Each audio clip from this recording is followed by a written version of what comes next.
Hi guys, Tofu is back with another Korean lesson. And in Korean.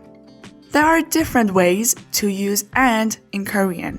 And today we will learn 2 ways of those ways. Number 1. 와, 과. Number 2. 하고. 와, 과. 와, 과 is the most formal way of saying and in Korean. 와 is added after a noun with no 받침. 과 is added after a noun with 받침. Let's see some examples. 샌드위치와 콜라 하나 주세요. I'd like a sandwich and cola, please.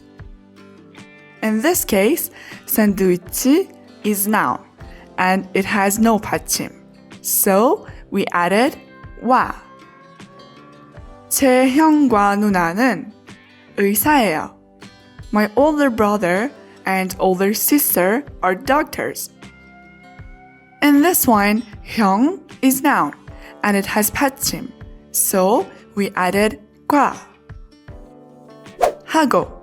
하고 is most frequently used form of and in Korean.